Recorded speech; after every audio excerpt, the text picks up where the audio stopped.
Welcome back from that break. This is still the AM Club coming to you live from the MX24 studios, all Leander Street, East Legon, Accra, Ghana. Super excited to be back here. It's Thursday. I say this very, very frustratingly. Is that an English word?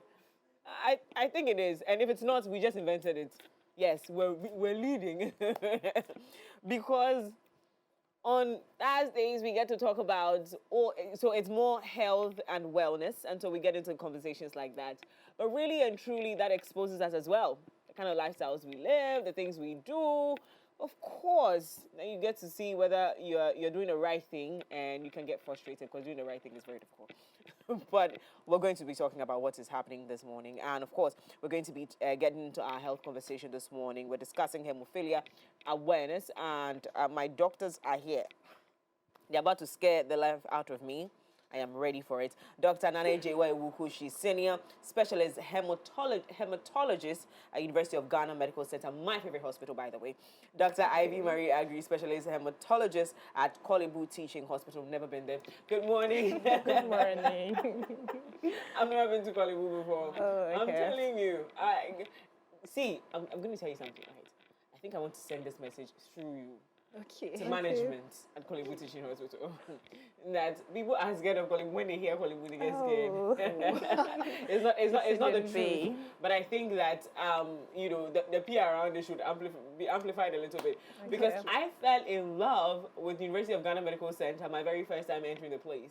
But not that by this time it was fairly new. And everybody was talking about the great services there, and I had an accident, and so I was taken over there, and it was a great experience. Okay, I'm telling you to shade you small. You know what to do. But ladies, good morning. Okay. Good morning. How are we doing? Good morning. We're good. Now, this morning's conversation is quite huge. Again, because a lot of people do not know about this condition. It's a condition that a lot of people, based on statistics and things that we've seen, a lot of people are dying from, or people could die from. We don't have any death.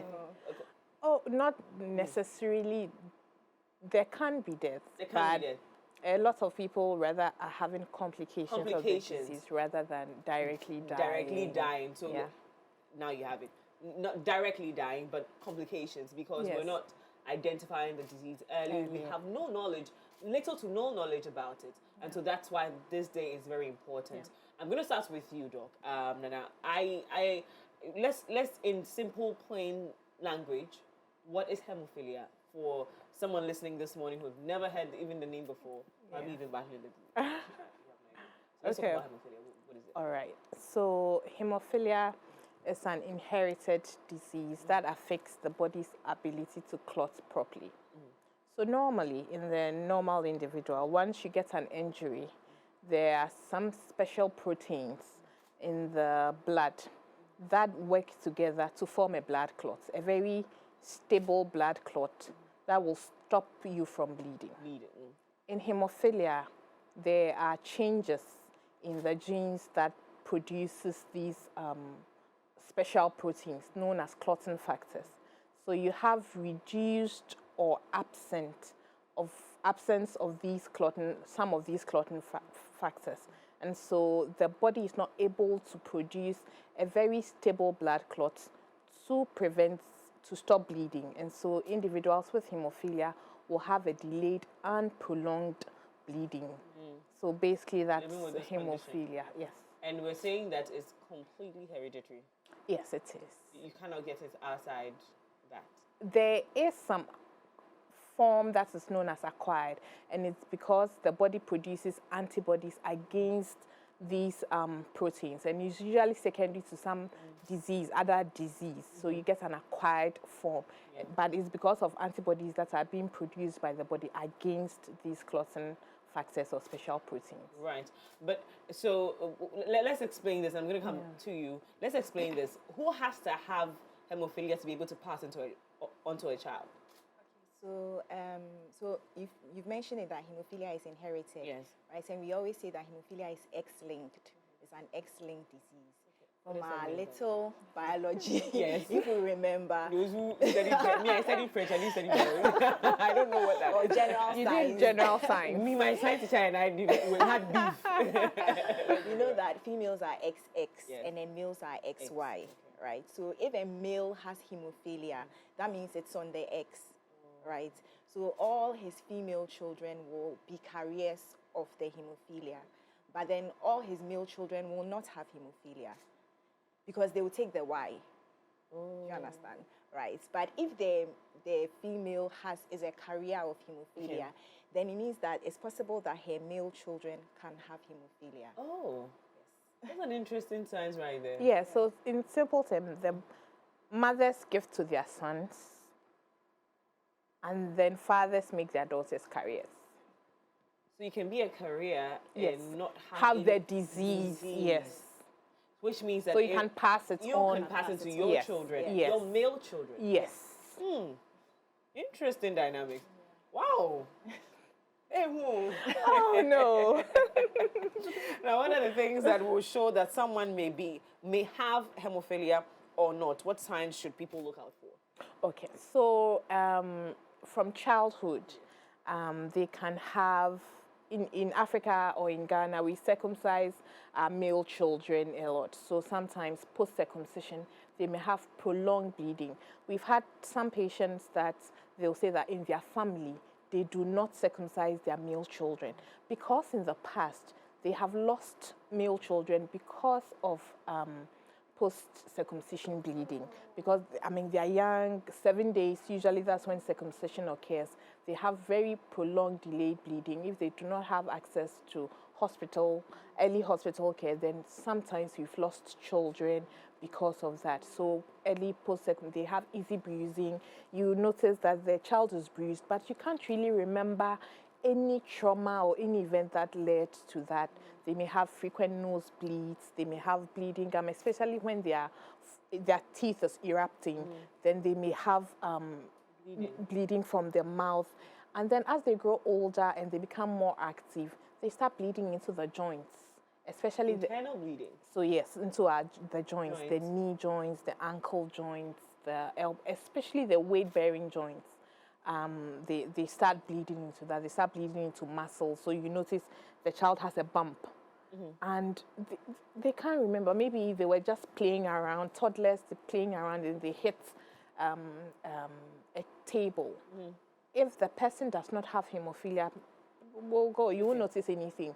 But once they have hemophilia, because the proteins are reduced or absent, the blood, like I explained earlier, it's not able to clot properly to do its work. So then it bleeds into the muscle, and then you see a bump. With time, it will reduce. So those are some of the symptoms that will make you aware. So easy bruising, frequent nosebleeds, bleeding into joints and into muscles. Then you start to think that is it possible that this child has hemophilia. But that's a very early stage, and so Yes. it should be something that it starts at the weighings and all that. Is it done? Unfortunately, not. So that's why we are now creating a lot of awareness, both to the general public and to health professionals, so that people are more aware. They start to notice these things, and then the children can be tested and diagnosed and can receive treatment. Because I think that's the best place to start the what do you call that? When they are very young. No, even when the pregnancy stage, what do you, So, antenatal? okay, so antenatal, and then that one you base it on family history, so that when the children are born, they are tested early. Tested early, Yes. absolutely. Yeah, I think this should be, because if you're able to detect that early, then I guess those are the places.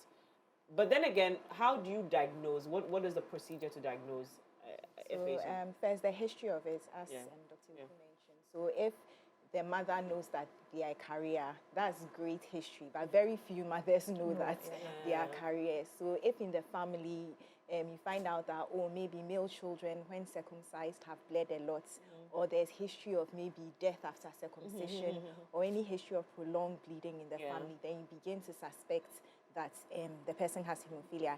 If the child or adult themselves had prolonged bleeding at circumcision, then you begin to suspect that as well. And then, as she mentioned, some of them have joint bleeds as they grow. So you notice that maybe the joint is swelling. Some of them have complications of those joints, recurrent joint bleeds. So they have like joint disease. So for some of them, they can't fully extend their legs and all that. Some of them have a limp when they walk. So once you see those are quite late stages, but once there's prolonged bleeding during circumcision, then you should test for hemophilia.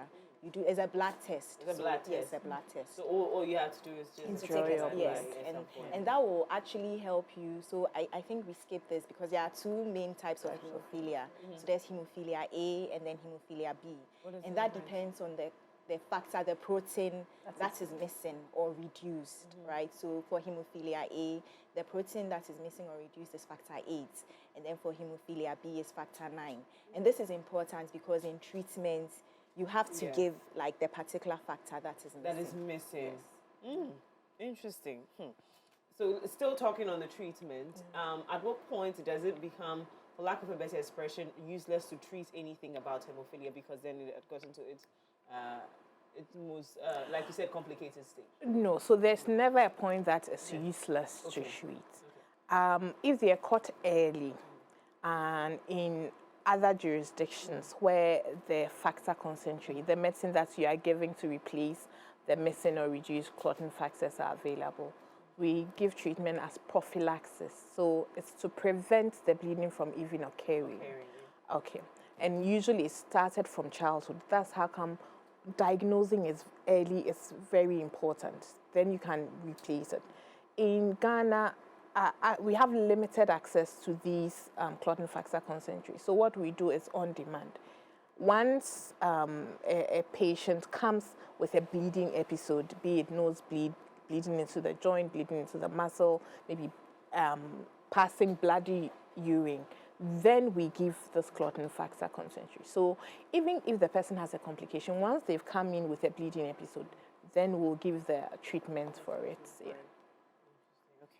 All right. But then you established earlier that there's rarely death associated, apart from the ones that you know. Yes, the children yes, yes, death, yes, yes. Wow. No, Directly. I mean, yeah. there are other ways that you go, especially if you have very severe bleeding, like if somebody bleeds into the brain, or they have GI bleed, so maybe they are vomiting a lot of blood, or they are passing bloody stools or bloody urine, and it's large amounts, it's not detected early, then sometimes we lose patients from that. Yes. Well, this year you're focusing a lot on your theme this year focused on diagnosis because I mean, based on I wouldn't know why until this entire conversation. So we're clear on why because it's important to know.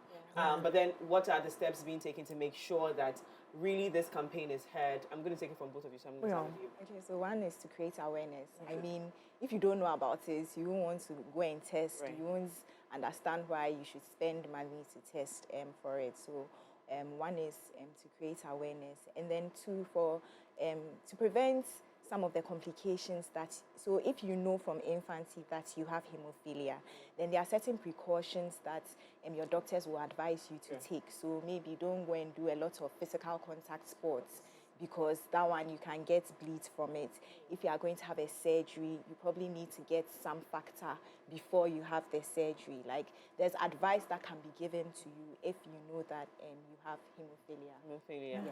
Absolutely. On your time.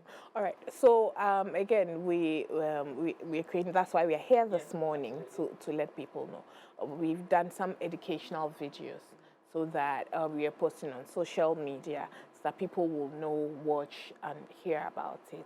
And then we are organizing a seminar, a medical education lecture tomorrow at UGMC for health professionals, general public, everybody to listen and get to know. So basically we're creating awareness so that people will know, they can report early, they can be tested, and if they are found, they can have access to care.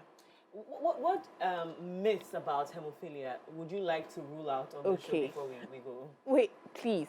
Persons living with hemophilia can have normal, active, healthy, productive lives once we know and they are receiving care. So and then the disease is not contagious. We've heard today that it is inherited. Yes. So it is not witchcraft. It's not any family. No, it is not witchcraft. Your grandmother went to. No, it's an inherited disorder, and there is treatment for it. Yes. Awesome. Your final words on this particular conversation, still on awareness and creating awareness about hemophilia.